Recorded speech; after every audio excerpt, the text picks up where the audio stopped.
দুনিয়ার কোনো মানুষের থেকে কিছু বেশি পাওয়ার আশা করো না, তাহলে কষ্ট পাবে। আশা করো আল্লাহর কাছে, চাও আল্লাহর কাছে, কারণ মানুষ তোমাকে কষ্ট দেবে কিন্তু আল্লাহ তাআলা কখনোই কষ্ট দিবে না। আসসালামু গাইস, কেমন আছো তোমরা সবাই? আলহামদুলিল্লাহ আমি ভালো আছি। আজকে কিন্তু আমি রোজা রেখেছিলাম, আর রোজা রেখে কি করলাম তাই থাকছে আজকের ব্লগে। রোজা রাখলে কি হবে গাইস? রোজা রাখলে অনেক বেশি খাইতে ইচ্ছা করে, মনে হয় যেন সবটাই খেয়ে ফেলবো। প্রথমে কিন্তু আমি গোসল করে মুখে ময়শ্চারাইজার আর ঠোঁটে লিপ বাম লাগিয়ে নিচ্ছিলাম, আর আমারটা কিন্তু লিপ কালারের মানে পিঙ্ক কালারের। আর আজকে আমি চাল নিয়ে নিয়েছি, পোলাও চাল দিয়ে আজকে খিচুড়ি রান্না করবো গাইস। সাথে থাকছে মুগের ডাল আর মসুরের ডাল দিয়ে খিচুড়ি রান্না করলে কিন্তু অনেক সুন্দর একটা গ্রান আসে। সো আমি এখন মুগের ডালকে সুন্দর করে ভেজে নিব। কিন্তু 3 পটের মতো পোলাও চাল নিয়েছি আর 1 পটের মতো মানে মসুর ডাল নিয়েছি। ভাবতে কি ভালো লাগতেছে, মানে আমি অনেক দিন ধরে হচ্ছে পোলাও চালের খিচুড়ি খাবো কিন্তু খাওয়াই হচ্ছে না। আর চালটাকে আমি সবসময় অনেক পরিষ্কার করে ধুয়ে নিই যাতে করে একদম সাদা পানিটা দেখা যায়। আর এই দেখো মুগের ডালটা ভেজে নিচ্ছিলাম, আর পাশের চুলায় ছিল হচ্ছে গিয়ে আলু, আর সাথে দিয়ে দিয়েছিলাম 2টা হচ্ছে কাঁচকলার সাথে আলু দিয়ে ভর্তা করবো, সেই লাগে গাইস। মুগের ডালটা হালকা ভাজা হয়ে গেলে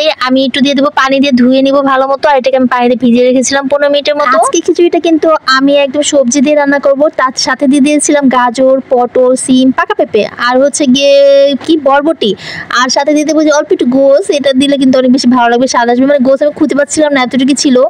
আর হচ্ছে কি পেঁয়াজ দিব, পেঁয়াজ তো বেশি করে দিতে হয়। আর আজকে একটু রাইস কুকারে রান্না করবো, রাইস কুকারে রান্না করলে অনেক বেশি মজা হয়। খেয়েছো কিনা আমি জানি না, কিন্তু আমরা কিন্তু পোলাওটা আর হচ্ছে গিয়ে খিচুড়িটা রাইস কুকারে রান্না করে খাই, অনেক বেশি ভালো লাগে। আমি ধুয়ে নিয়ে আসছি, ধুয়ে এনে তারপর এটাকে পরিষ্কার করতেছিলাম, মানে মুছতেছিলাম। এখন আমি এটাকে সেট করলাম, মানে কারেন্টের চুলাতে একটু গরম করতে দিয়ে দিলাম। আর এখন এটাতে দিয়ে দেবো পেঁয়াজ, মানে পেঁয়াজটা দিয়ে তেল দিয়ে তারপর গরম করতে দিচ্ছি।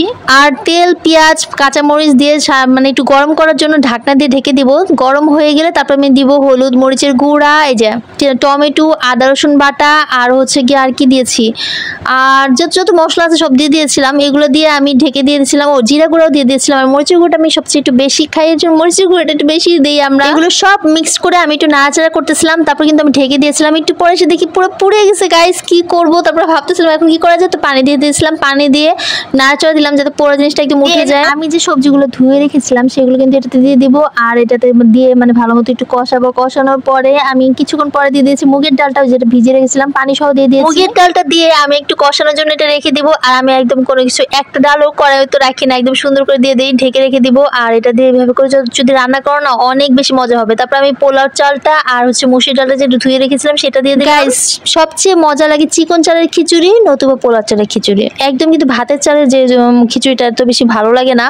তো আমি সবসময় যখন খিচুড়ি খাই তখন একদম চিকন যে চালটা সেটা কিনে নিয়ে আসি। আর এই দেখো আমার খিচুড়িটা হয়ে গেছে, উফ কি যে সুন্দর লাগতেছিল। আর ডিম ভুনা দিয়ে আর আমি একটু আলু ভর্তা দিয়ে খাচ্ছিলাম। আমার চ্যানেলটাকে লাইক দাওনি তারা অবশ্যই একটা লাইক দিয়ে পাশে থাকবে, আর যারা সাবস্ক্রাইব করোনি তারা অবশ্যই এটা সাবস্ক্রাইব করে দিও প্লিজ। আর যারা ফেসবুক থেকে দেখতেছো তারা লাইক, কমেন্ট আর শেয়ার করে দিও। Thanks for watching, tata. হ্যাঁ, আমার খিচুড়িটা কিন্তু অনেক মজা হয়েছিল, আর আমার আম্মু আর আমার বোনরা অনেক মজা করে খেয়েছে, কিন্তু পরের দিন আমার খিচুড়িটা নষ্ট হয়ে গেছে ফ্রিজে না রাখার কারণে।